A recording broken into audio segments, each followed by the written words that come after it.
Welcome to really bad anti-Christian polemics that Muslims should really stop using. We'll start with probably the worst of the worst, and it comes from Jeremiah 8:8. How can you say we are wise, for we have the law of the Lord, when actually the lying pen of the scribes has handled it falsely? How convenient. All you have to do is remember Jeremiah, which is easy, a major prophet in the Old Testament, and remember the number 8. And you put that together and you have Jeremiah 8:8, a knockdown argument for the corruption of the Torah. This can only be sustained by those who have never read Jeremiah, those who have no background knowledge of Jeremiah, and those who are gullible enough to believe whatever argument they see floating around on the internet. So what was Jeremiah dealing with? Well, in part, he was dealing with corrupt Jews who were claiming that they had prophecies from God.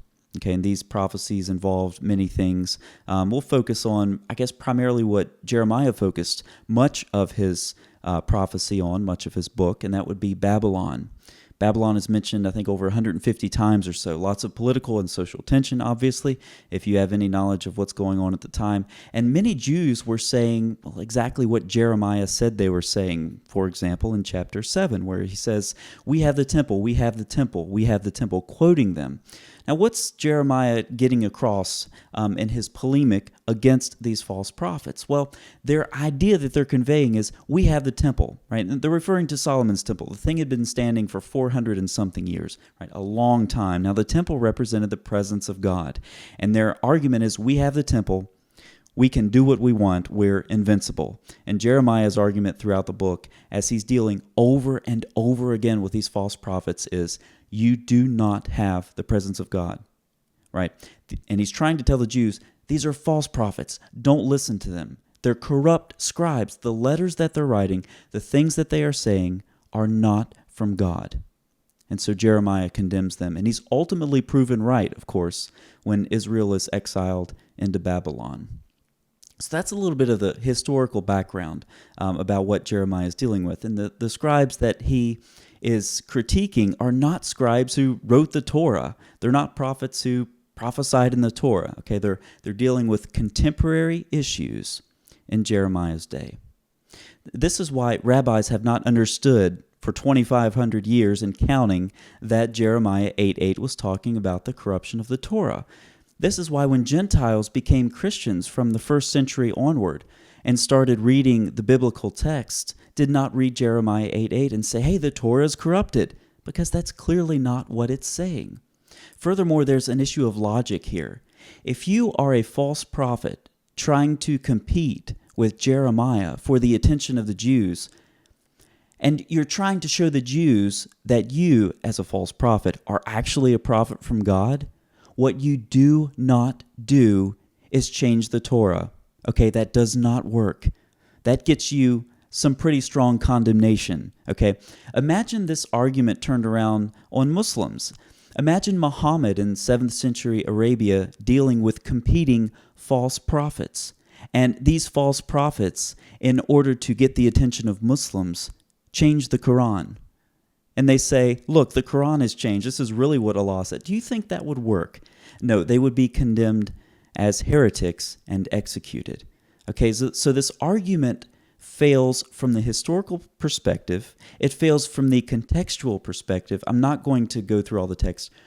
Read the book of Jeremiah, okay, and you get a clear picture of what Jeremiah is trying to do. And also, of course, it fails the logic test. If you are trying to convince the Jews you are an authentic prophet from Yahweh, you do not change the Torah. All right, enough of that. Let's move on to Matthew chapter 4. Then the devil took Jesus to the holy city and had him stand on the highest point of the temple. If you are the Son of God, he said, throw yourself down, for it is written, he will command his angels concerning you, and they will lift you up in their hands, so that you will not strike your foot against a stone. And so the argument goes, if angels will prevent Jesus even from stubbing his toe against a rock, then they would have prevented him from being crucified. Therefore, Jesus was not crucified, but he was delivered up to God. Now, the idea here is correct. Angelic intervention, angelic rescue, whatever you want to call it, was available to Jesus. When Peter tried to defend him from the soldiers who were going to lead him away, Jesus rebuked Peter.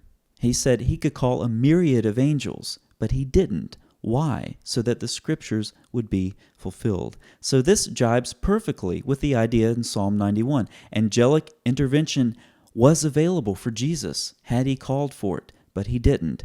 And so it's not the idea of Psalm 91 that Jesus disagrees with here. It's the application of it. It's Satan's application of it. And Satan's application of it is inherent to the idea that this verse is a defeater for the crucifixion.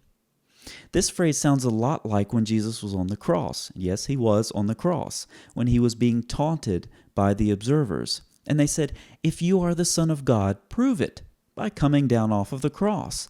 Did Jesus come down off the cross to prove that he was the Son of God?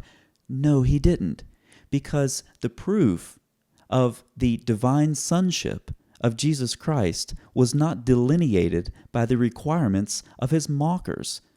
The proof of the divine sonship of Jesus Christ was not delineated by Satan and his challenge brought forward using his application of Psalm 91. Jesus was on a mission to fulfill the scriptures, and he had angelic intervention available had he called for it. But he did not come to earth to call for help from the angels. He didn't come to earth to be saved by Peter and his sword.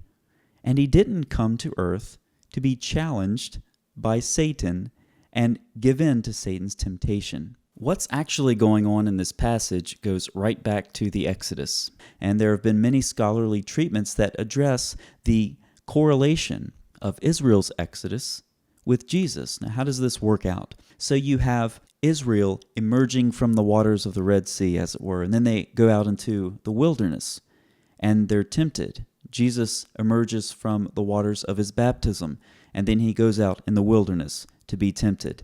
Israel fails. They succumb to the temptation. They fall into idolatry. Jesus does not. Jesus is in the wilderness for 40 days. Israel was in the wilderness for 40 years. And so the elaborate typology is quite apparent. And there are even some linguistical correlations as well, which I won't go into. But this is the theme of what Jesus is doing. He's presenting himself as the new and better Moses. And this allusion is made in Acts chapter 3 as well, where Moses says that a prophet like me will come. What does it mean to be a prophet like Moses? Well, in part, it's the symbolic actions of Jesus here as he is, in effect, leading Israel on a new exodus. And so that's why Jesus finds himself in the wilderness, being tempted. It's a contrast with what happened with Israel. And his superiority over temptation shows his superiority over Satan. Now, contrast this again with the polemic, which states that Matthew 4:5-6 and Satan's application of Psalm 91 is a defeater for the crucifixion. That is absurd. So there are two types of approaches one can take with the Jeremiah 8:8 and the Matthew 4 argument. I mean, do you take these arguments and say these are so pitiful that they don't even deserve to be addressed, that it's not worth wasting my time and yours listening to these? Or does one take the other approach and say, well, these arguments do convince some Muslims, so they should be challenged? If I choose to adopt the latter philosophy towards these things, maybe I'll just make a series about really bad anti-Christian polemics that Muslims should really stop using. I don't know. I'll have to give it some thought. But as for now, any Muslims watching this, stop using Jeremiah 8. Stop using Matthew 4. It makes you look very uncritical and unsophisticated in your thinking. Give us Christians something a little better to respond to. Don't make it just a waste of our time and yours. Until next time, thanks for watching.